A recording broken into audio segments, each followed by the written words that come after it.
Hello everyone, Assalamu Walaikum. How are you all? I hope you are well. Welcome back to my channel in this new video.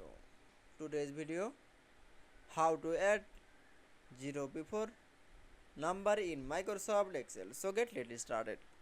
At first open your Excel document firstly, then you show the name and to the name mobile number.